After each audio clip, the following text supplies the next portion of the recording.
showed every home initially to anyone, and we showed up dressed like we were already selling $5 million homes. And we talked the way we wanted to talk. We acted the way that we did. We overspent on our office space. Like, we really were like, this is who we are. This is who we're going to be. Fast forward, that mindset that day when we decided to buy those suits and do this, it became our lifestyle. And very quickly, you know, the $4,000 that I spent on my attire became almost like a quarterly investment that I was making in my uniform. I was investing in my appearance. I was investing in who I wanted people to perceive me as. I changed the way I talked. I need to level up. And I remember that just being this really cool, image of us as our group of people then started to associate us with those people. Yo, what is up? This is episode 8 of the Seed Time and Harvest podcast with Alex Chapman and Nate Force. We're here today. We're talking about believe in order to be. But before we dive into that, bro, I'm just curious, like, have you had any takeaways from doing this? Anything that's been like, that's really hit me? And I didn't know. A lot. Well, a lot of it, right? Of like, there's been doubt. There's been excitement, doubt in a sense of like, oh man, we're late to the dance on this one. Podcasts, like, but it's like, all right, it's not about, you know, how big this gets right away, who our guest is, what we're saying, what we look like and sound like on camera. It's like, let's you and I commit to each other on this. Let's go. And that's where the excitement comes from. But there's like any new venture, you're going to doubt anything. Yeah. What about you? Man, for me, it's just been not a doubting, but it's just been, if I do this for myself, it's hard. Yeah. When I'm in flow is when I'm not thinking about how I sound and how I look or all the other stuff. You know, like we talked about, comparison is a thief of joy. Yeah. When I'm a vessel, this thing's easy and it's fun. But when it starts to become work, and I would say it was on the last episode, I didn't feel I was trying too hard.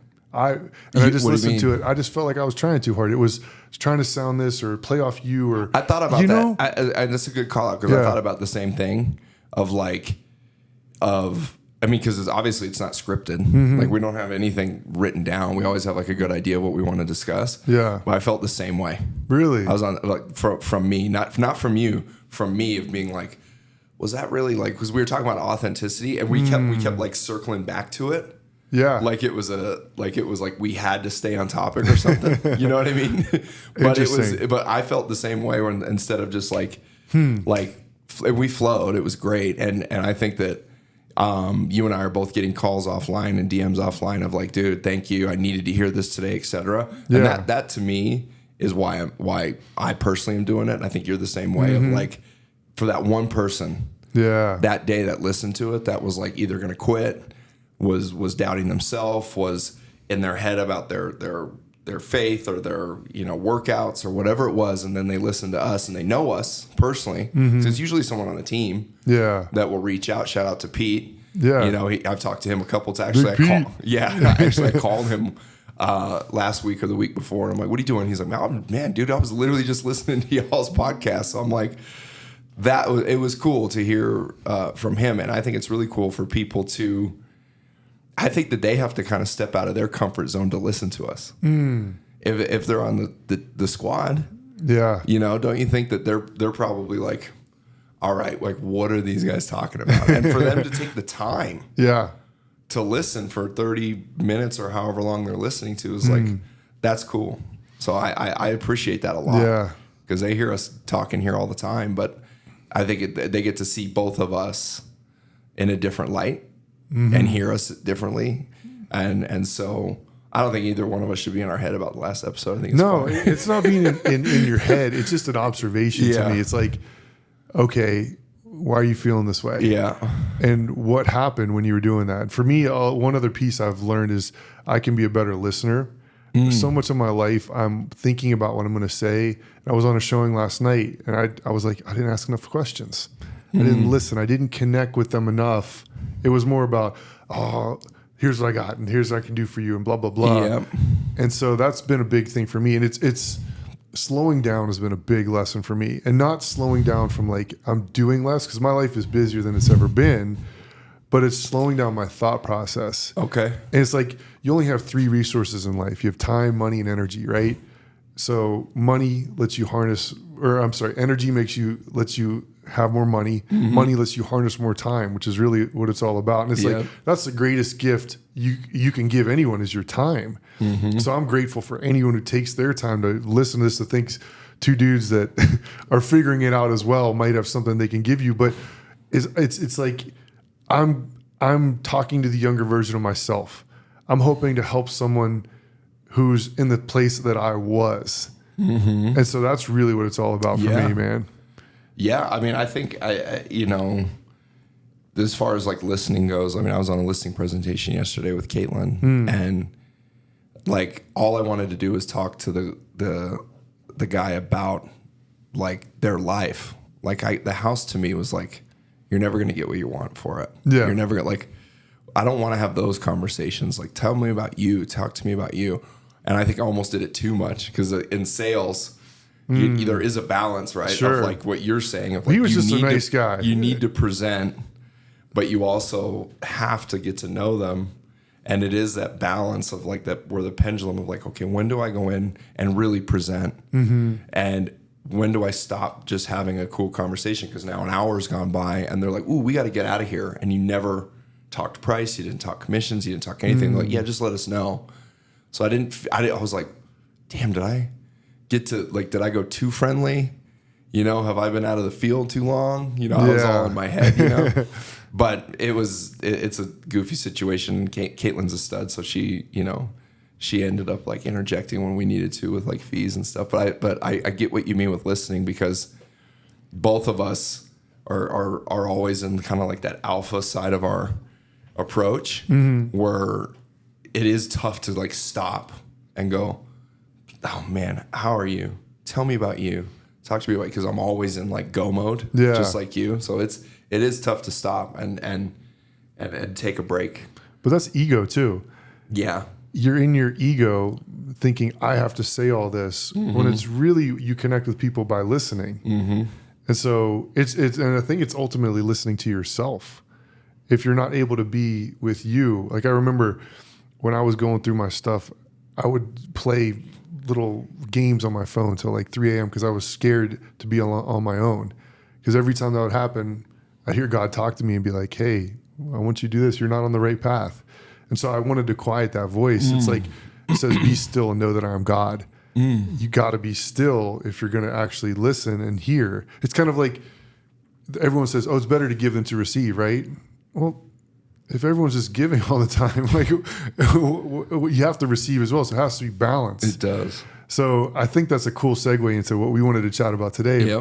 Of be, but you have to believe in order to be. Yeah. I heard Zig Ziglar say, it was one of the first, I guess, personal development lessons I ever learned was be, do, have. Okay. So you have to be the person you need to become by doing the things you need to do in order to have what you want. But all of us focus on have.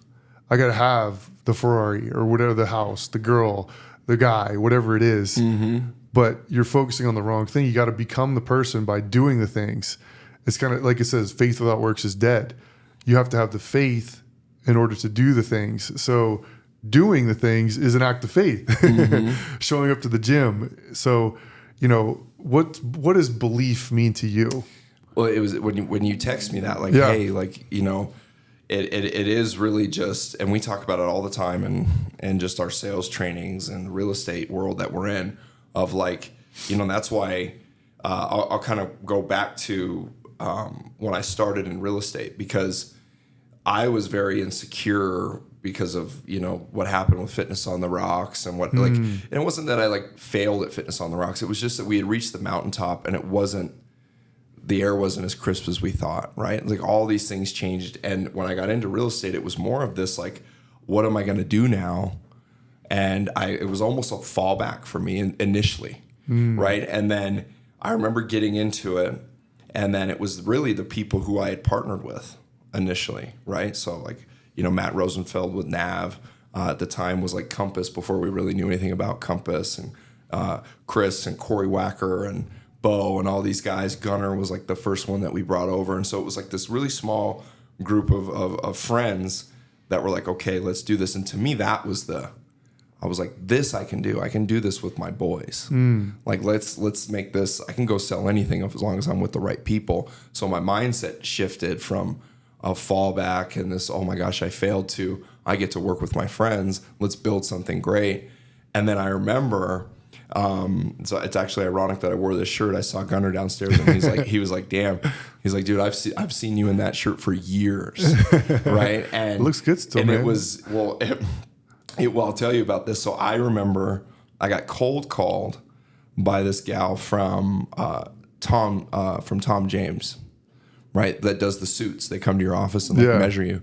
And I was like, we are not at that level to be having somebody come in here and measure us in the office and do this. And I remember thinking in my head, like, but what if we change it up and we start living like that right now? Like, tell her to come in. I didn't have the money initially for this, right? And she comes in, she measures me all up in the office, measures a couple of the other guys.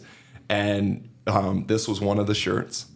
This was 2017.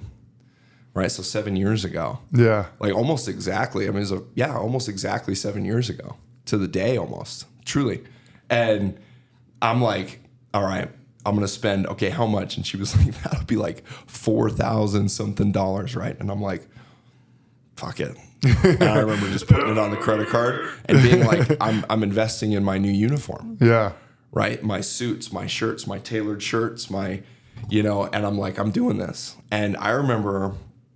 We were like the suit guys, right? Like we wore suits like we were on Wall Street, dude. Full ties, everything, every day. And I'm talking showing up to $100,000 land deal in the mountains like this, or showing up to, affordable housing units, condos up in North Aurora. Like we showed every home initially to anyone, and we showed up dressed like we were already selling $5 million homes. And we talked the way we wanted to talk. We acted the way that we did. We overspent on our office space. Like we really were like, this is who we are. This is who we're going to be, right? And fast forward, like it really, like that mindset that day when we decided to buy those suits and do this, it became our lifestyle. And very quickly, that the $4,000 that I spent on my attire became almost like a quarterly investment that I was making in my uniform.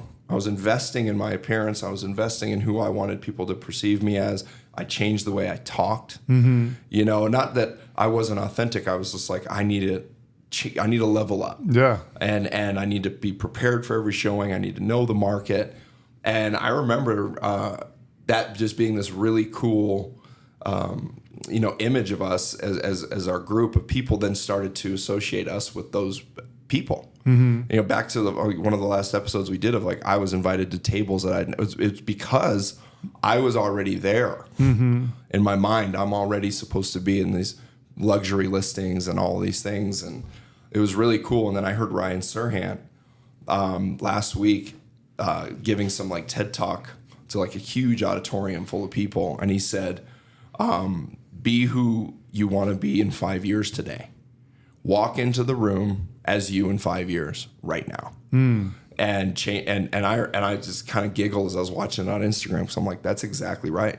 Yeah. He's exactly right. And so that's what it means, is like, you have to believe you're this person already. And it is really bizarre what happens to your life once you just inflict that belief in you of like, this is who I am.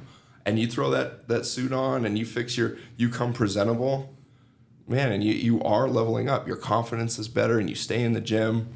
I felt good that I can put this on after 7 years and it's the same shirt, and so it's like, it makes me feel good. I mean, and I think that you feel the same way. Is that when did you start?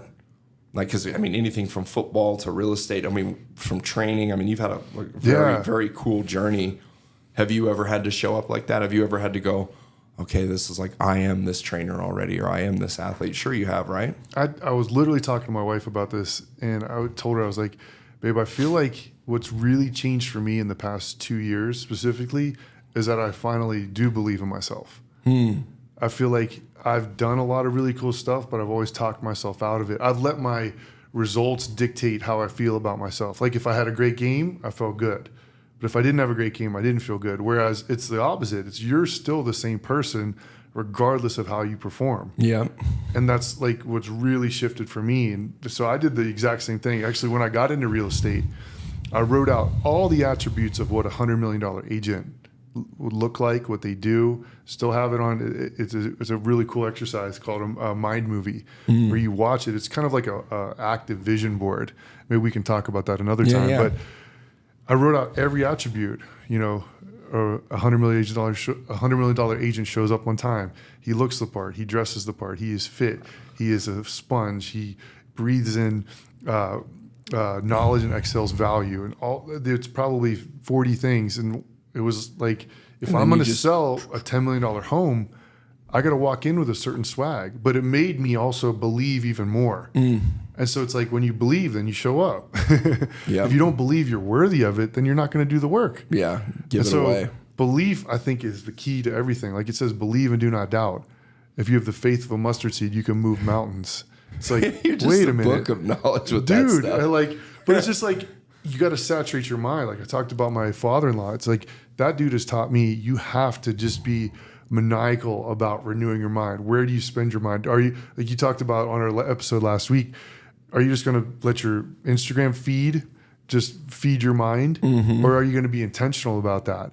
I think that's what the challenge is for anything. It's like when you get up off the couch, that's the hardest part. Yeah. Of metaphorically speaking, of like when I decide to change my life, when I decide to level up to make $200,000 instead of $100,000, like that's a big jump. Yeah. And so like everyone's mountain and it is different. And so I hope that's what anyone's getting out of this. Like we talked in the beginning of this episode, we even have like the insecurities, all this stuff, but it's like you're still moving through it. Yeah. And so seed time and harvest, you got to plant the seed, but you got to show up. And if you're just in time, that's where you just got to be patient. And that's where your luck comes from. I mean, your luck comes from your belief. Yeah. You know, and that's where manifesting is so powerful. And whether you want to call it manifestation, belief, they're all the same. It's just you have to continuously tell yourself and speak words to yourself. I mean, words. That's why spells are spells, right? Like spelling.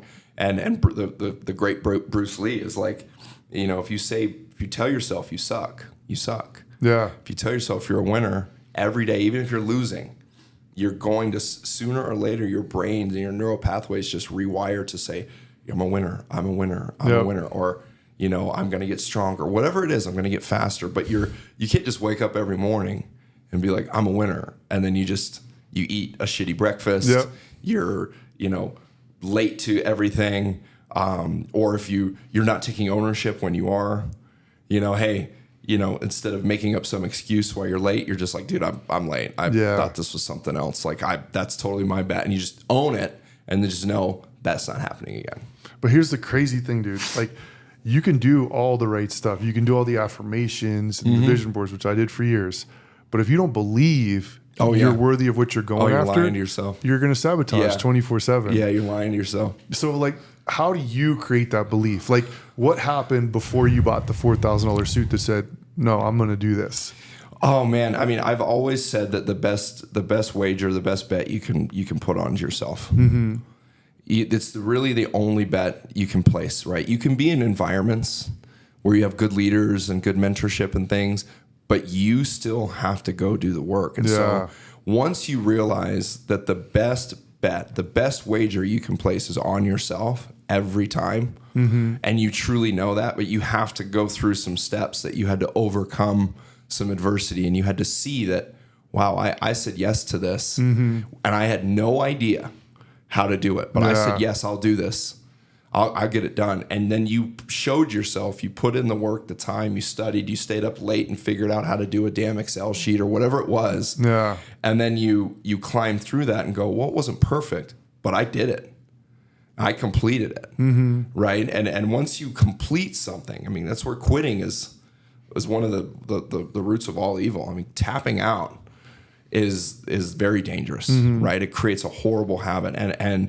And I realized that if you don't quit, if you don't stop, you're eventually going to, even if you get to the end and you lost, you have this very, very soothing like satisfaction of better than quitting, right? Like, yeah, I lost, but I didn't stop. Yeah. Right. And once you've done that a few times, and it takes a few times, of losing, you need to lose a few times before you realize like, okay, I didn't go hard enough here. I should have said this.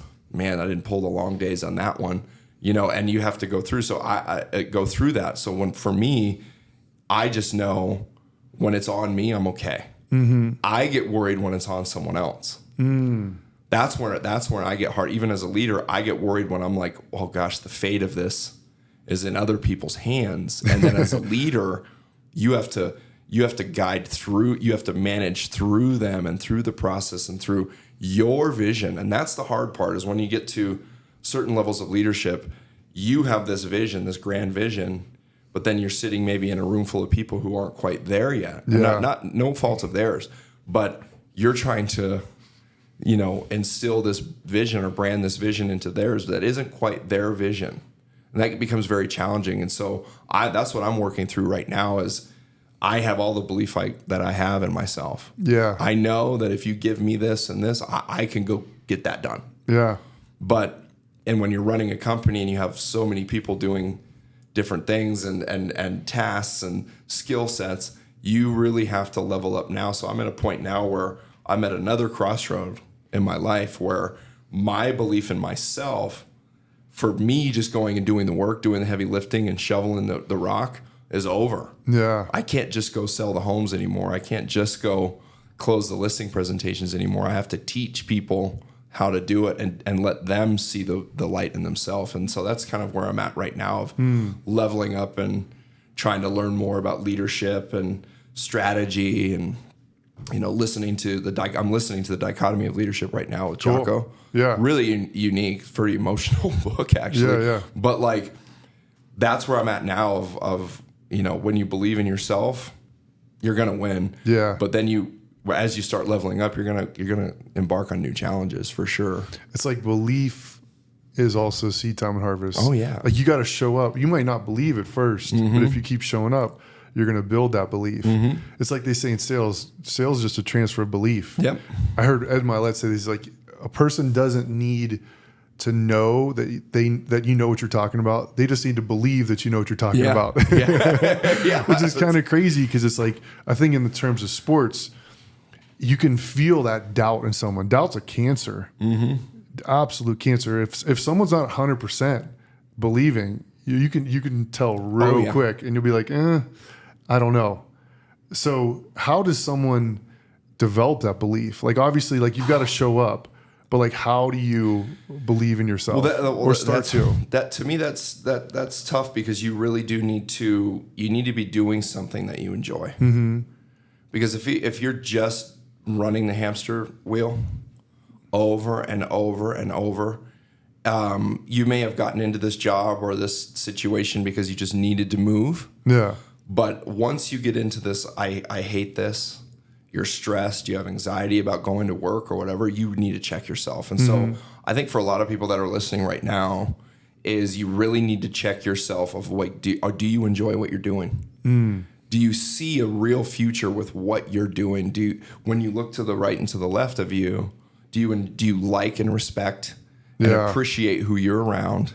And if you can't answer those questions, if you're just going into a 9-to-5 job because you needed it, and you're in a cubicle and you're doing this, which is no shame in that. You need to go work, you need to stay moving, but you need to elevate out of that and say, okay, if this isn't what I'm enjoying, this is not fulfilling my life at all, you really need to start thinking about getting into other careers. It doesn't matter if you're 25, it doesn't matter if you're 45. Yeah. Or 65. Or 65. Like you need to start thinking about what brings you joy, because the joy will turn into a little bit of passion, and then your belief is way easier. Because if you're just in it to make a quick buck, or you're just in it because your buddy convinced you to come work at his call center, you know, and then your buddy leaves to go do something else, or they move and you're there all by yourself now. Yeah. Like there's so many jobs. I think that if I think even with our team, for whoever's listening on our team, that you ended up in real estate. I don't think any of us went when we were kids. We're like, realtor. That's what I want to be. I want to drive Definitely around not. 7 days a week. Yeah. And I want to be up on the weekends. I want to be up at night, and I want to sacrifice all my time for everyone else. Like you really have to see where you're going and why you're doing this, or your belief is just going to go. It's going to just fall off. Yeah. You have to enjoy it. Totally. I truly believe that. I think it's also. What about you? What do you think? I think it dives into, you got to know who you are. Because when you know who you are, then you can believe in who you are. Yep. Right? And if you don't know who you are, then you work a job just to pay the bills. And that's just to say, we talked about this, like I've worked plenty of jobs. Yeah. What do they say? JOB, just over broke. Yeah. And it's like, even if you're making a good income, but you hate it. I think one of my best friends, I don't think he loves what he does. I don't think he's fulfilled, even though he's very financially successful. Yes, that does bring some level of satisfaction. You can take care of your family and all that stuff. I'm not going to discredit that, but it's like, do you really love what you did? Or did you just go the safe route? You just went to school and got your degree, got your master's so you could, you know, retire. But it's like, if you're working for the weekend, like the old song, then it's probably not the right place to be, you know? But going back to, for me, understanding I've always been provided for. I had to go back through like every challenging situation I've been through, even the ones I didn't think I would get through. I'm still here. I got through it. So that means I'm supported, I'm loved, I'm enough. Because if I wasn't, then I wouldn't be here. Yeah. And so for me, that's one thing that really shifted to help my belief of like, well, why do I even worry? Like, what the heck is worry? Worry is just reverse manifestation. Oh, man, worry's toxic. You know, it's like everything has a balance to it, the yin and yang, right? The positive works the same way the negative does. But when you learn how the negative has affected you, then you're able to implement that. It's kind of like the cheat sheet for life. Like, oh, I did this. I thought about this a lot. I worried about this a lot. And guess what? It showed up in my life. Yeah. And it's like, what if I just killed that and went the other way? Yeah. So anyhow, man. Kill it and go the other way, guys. Yeah. But figure out like what it is that's always been showing up in your life, the cycles. Maybe we have to talk about that on the next one. Yeah, I'm down. Yeah. Well, that was a good one. We probably need to do a part 2 on this because this is a big topic. For sure. Seed Time and Harvest, episode 8. Peace. Yes. Peace. Yes.